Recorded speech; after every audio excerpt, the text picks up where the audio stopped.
What concerns me about what Israel is doing is not their efforts to get rid of Hamas, but because of the particular nature of Hamas embedding themselves amongst civilian populations with the massive amounts of civilian casualties that will inevitably come, and that figure will grow and grow and grow.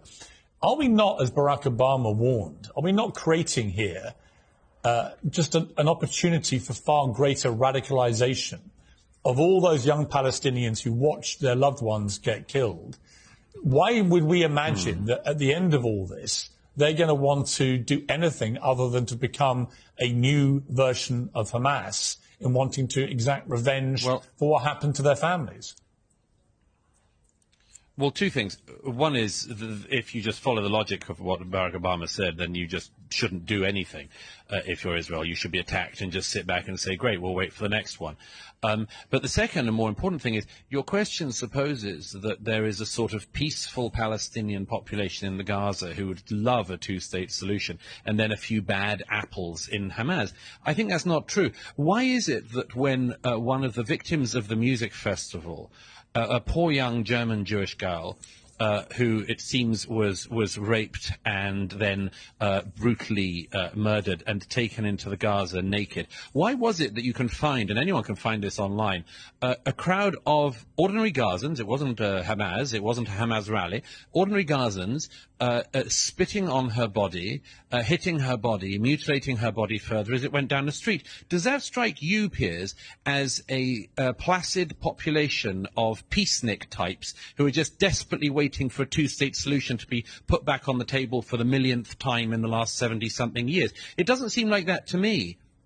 No, but there are over 2 million people in Gaza, and there weren't 2 million people in that video clip. There were a few hundred. So I don't like to make... Yeah, well, a few hundred at random. A few hundred at random. And did you see anyone in it saying, hey, guys, stop. We're not meant to mutilate the bodies of girls or rape them in public? No, I didn't see that. But then what you're really articulating, correct me if I'm wrong here, but isn't what you're articulating really an endorsement of collective punishment, where you assume they're all guilty? No. And if they don't stand up to Hamas, they're also guilty. Well, and that's where people have a problem, I think, with the moral line here, which is if you hold all the Gazans equally responsible, then is that not collective punishment, which is illegal? Well, first of all, there is some responsibility for the peoples in the Gaza. If you elect Hamas and they kill Fatah, and then they remain in power for all of the years afterwards, I'm afraid that there is some responsibility of the people in that situation. You know, when the Germans had Adolf Hitler come to power and voted for him, we in Britain took the view that the German people were responsible in some way. So I'm not for collective punishment per se, but nor am I for this idea that there is something unique going on in the Israeli-Gaza context that we in Britain couldn't understand. Actually, there is one unique thing. In our own history, there is very similar things. But there is one unique thing, which is that the population of Gaza is pretty unique in that nearly half of the population are children. That is a unique situation. No, I'll tell you what's unique about the population of Gaza. It's the only population in the world where people routinely claim Israelis are committing genocide, but which has a population boom all of the time. I mean, that strikes me as being quite an interesting thing about the Gaza. But as for the moral currency, I want to make a very, very important point, if I can say so, on this, which is, you know, people quite often abuse history, and they say things all the time. I mean, about the only thing anyone from history knows is about the Nazis. Here's something I can tell you with absolute certainty, Piers, having not just seen some of the results of what Hamas did on the ground here in Israel a few weeks ago, but having watched the videos of the unedited footage, which I was one of the journalists was sadly allowed to see the other day. I can tell you one thing: the comparison between Hamas and the Nazis is insufficient. And sorry, there's an incoming.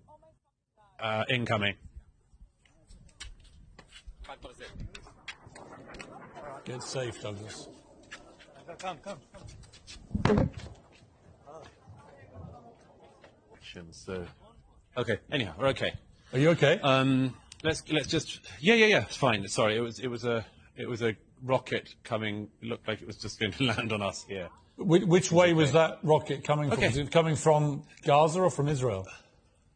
Yes, it seemed to be coming from Gaza. So, yeah, it's fine. It's okay. It's been happening all day. Let me just finish this point I made. Before we go on, Douglas, Atman, how does that make you? How does that make you feel? What just happened there? I mean, it's I'm a little used to it. I was in Ukraine last year and was in Kherson and Odessa and Mykolaiv, and when the Russians were shelling it, so I'm a little used to it. But just if I can just finish this point, you know, there's a lot of banging going on, but anyway, we'll keep going. Well, look, if you need to stop, Douglas, we understand. No, don't worry. If we need to stop, I'll run to the shelter, I assure you. The thing that struck me, you know, Piers, about seeing the 7th of October footage was that even the Nazis were actually ashamed of what they did. You know, SS battalions who spent their days shooting Jews in the back of the head and pushing them into trenches had to get very, very drunk in the evening to forget what they had done. The Nazi high command famously had to sort of get around the problem of soldier morale because the soldiers knew this wasn't exactly what their lives were meant to look like either. I tell you one very big difference. If you look at the footage, the raw footage, and I really hope people don't on a wider scale have to view what I viewed the other day, if they see it, they will see something that is at least as barbaric as what the Nazis did. But here's the difference. They did it with glee. They were deeply proud. You see people trying to, you know, taking the head off a young Israeli man with a shovel and then calling their parents back in Gaza and telling them, Father, Father, I've killed 10 Jews with my own hands. Get mother on the phone. I want to tell her how great a job her son has done. You know, I come back to this thing. I'm not exaggerating this. It's very, very interesting, and people need to realize. You had this situation with the Nazis, where they also were a genocidal anti-Semitic organization, but they tried to cover their crimes up. Hamas are actually proud of them, and they've said they will do them until the whole world is clear of Jews. Yeah. So I suggest we take that seriously, and I think that Israel is taking it seriously. I hope they continue to take it seriously, but I think the world should take it seriously, and that includes Britain. And when I hear British journalists, British commentators, and British politicians lecturing the Israelis on what they should do, I think, I'm sorry, this shows a failing in our country. It shows that we in Britain cannot enforce our laws. We don't even enforce our borders in Britain. It's us that is the weak link in the international security chain on this, not Israel.